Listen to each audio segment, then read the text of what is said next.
morning, everyone. So good morning to all the sisters, brothers, and all the youngsters who are here.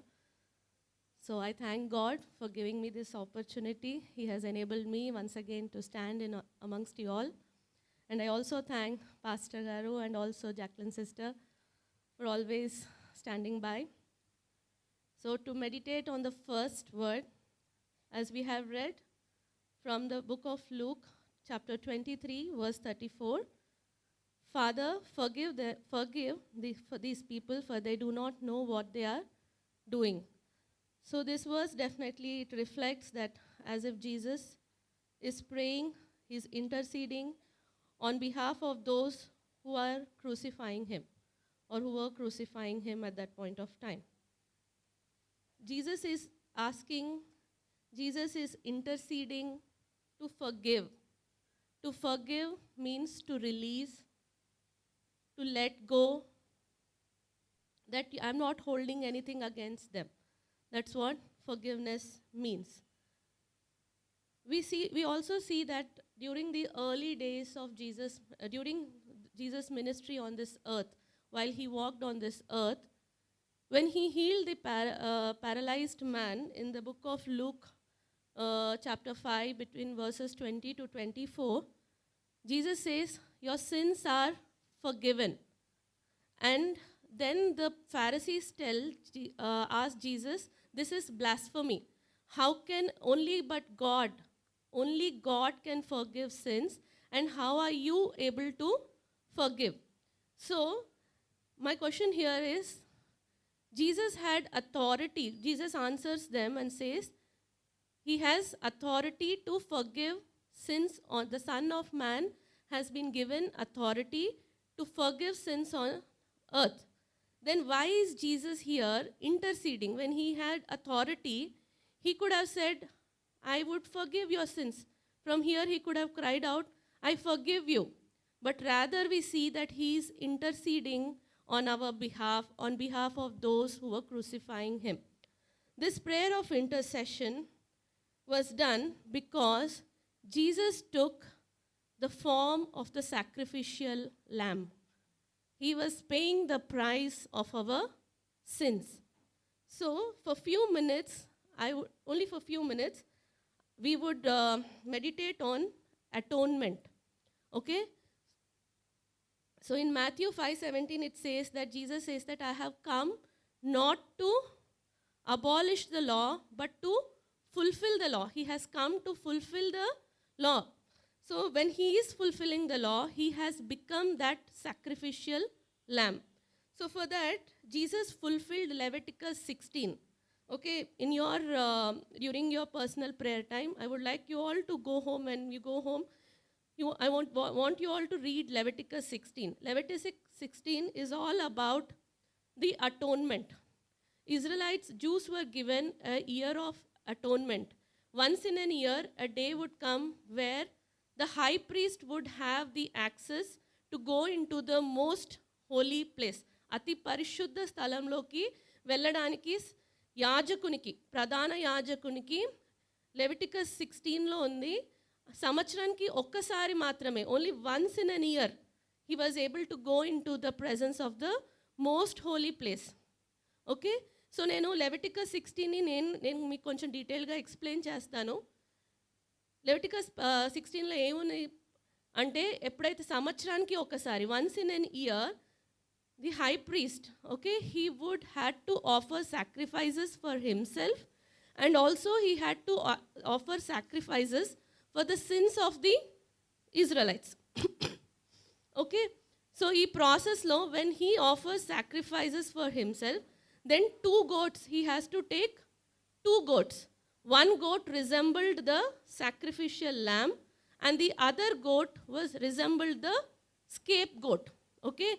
So God became both the sacrificial lamb and also he became the scapegoat. How? When he was dying on the cross, he became the sacrificial lamb. And when he carried the cross, okay, so how was the selection done? When the 2 goats were brought, okay, when the Israelites brought the 2 goats to the high priest, LADS చిట్టీలు వేయబడతాయి అన్నమాట. దేవుని సన్నిధానం ముందు చిట్టీలు వేయబడతాయి. The lot was put. So ఆ చిట్టి మీద ఏ పేరు వస్తుందో ఆ పేరుని బట్టి. So if the name comes sacrificial lamb, that lamb would be given to the high priest to be sacrificed inside the tabernacle. But the one on which it comes, the scapegoat, it has to be sent into the wilderness. Okay? And then the sins of the whole world would fall on, as he walks in the wilderness, the sins will be put on the scapegoat. So when Jesus was standing where, before, when he got arrested, between Barabbas and Jesus, there was one person who had to be selected.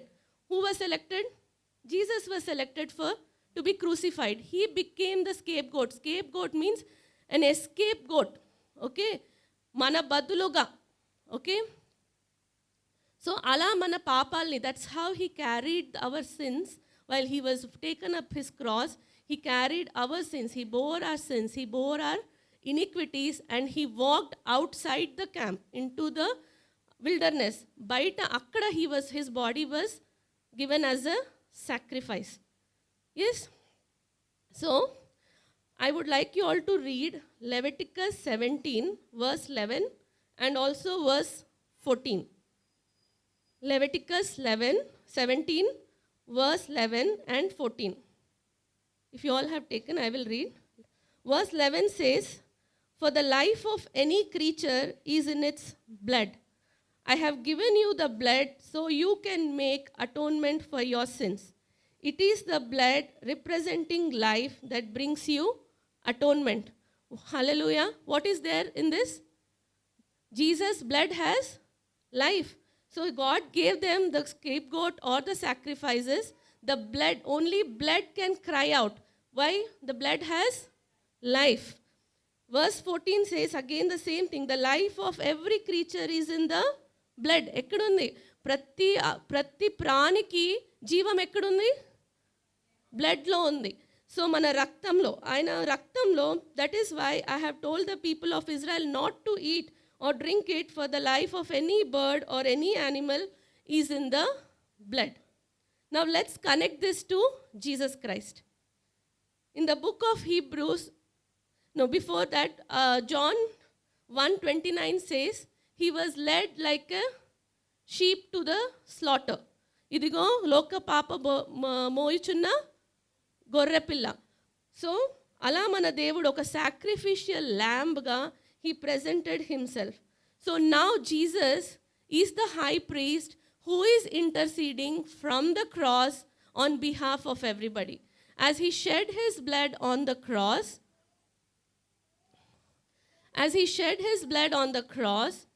his blood fell on the mercy seat, on the most holy place.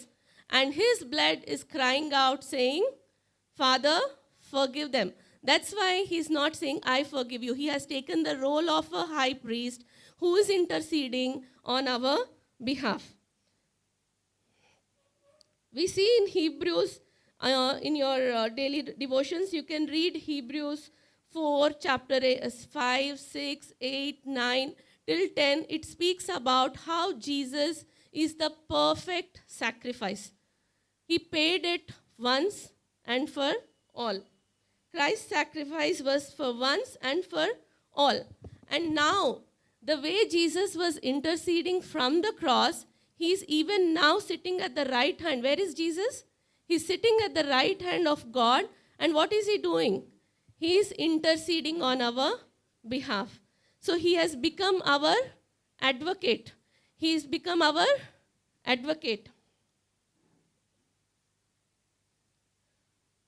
Today we all are washed by his blood. We all are believers. We are washed by his blood. The same blood is the life of Jesus is in us. So my question is, are we interceding for those who are lost? The spirit of unforgiveness should not be there. We cannot entertain the spirit of unforgiveness in our lives. Amen? It is very hard. The situations are unfair. It was an unfair judgment for God also. But he became our high priest. And That's why there is no room for unforgiveness. Today I tell you, I want you all to read 1 Peter, 1 Peter chapter 2 and verse 5. 1 Peter chapter 2 verse 5.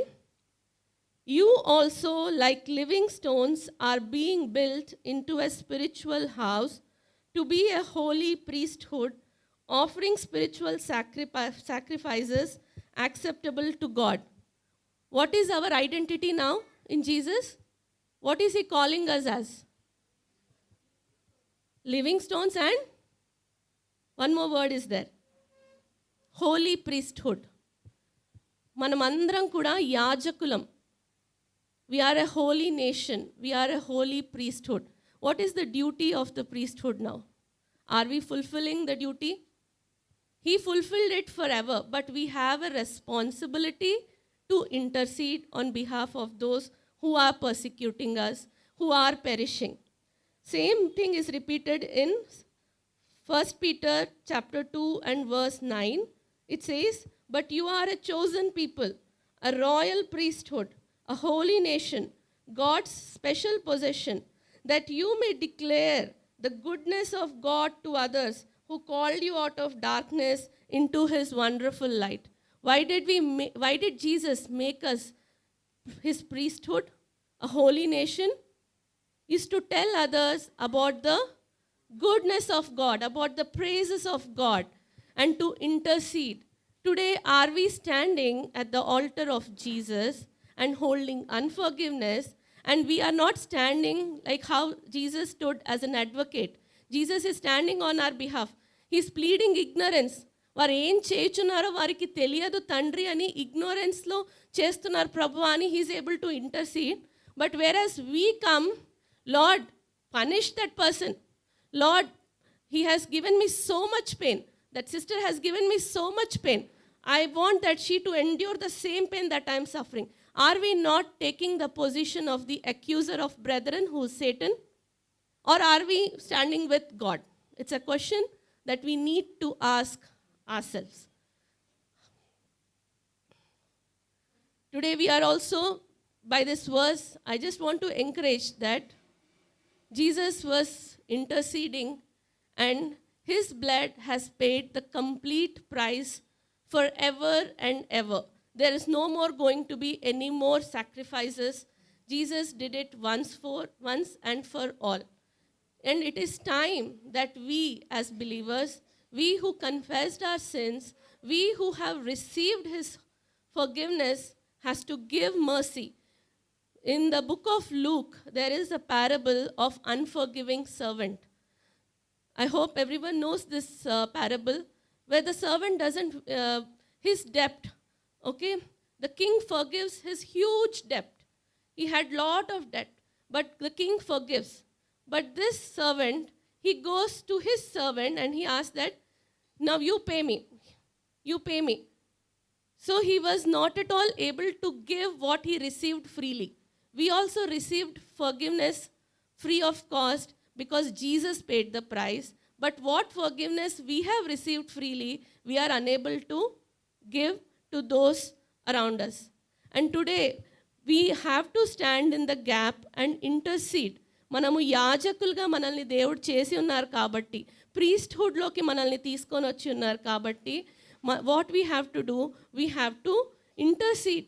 Today our nation needs intercession. The things that are happening in our state needs intercession.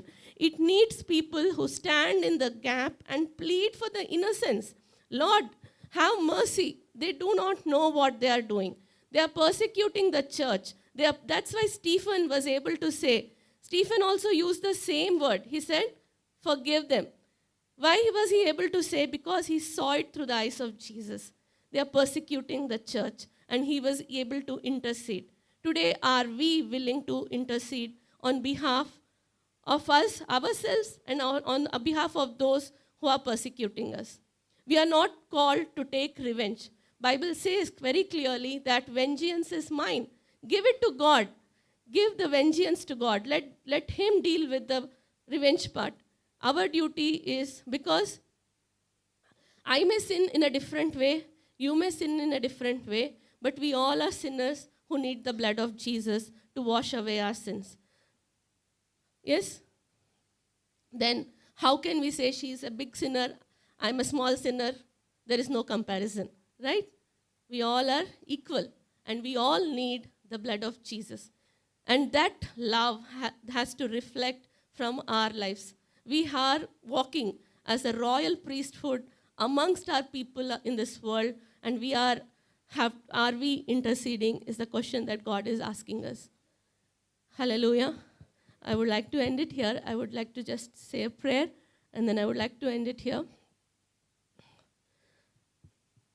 Brothers and sisters, as we pray and as we continue to meditate on the words from the cross, maybe you have been listening to the word of God for a very long time, and God has been knocking the door of your heart and saying that, He's convicting you of your sins, but you're not willing to submit.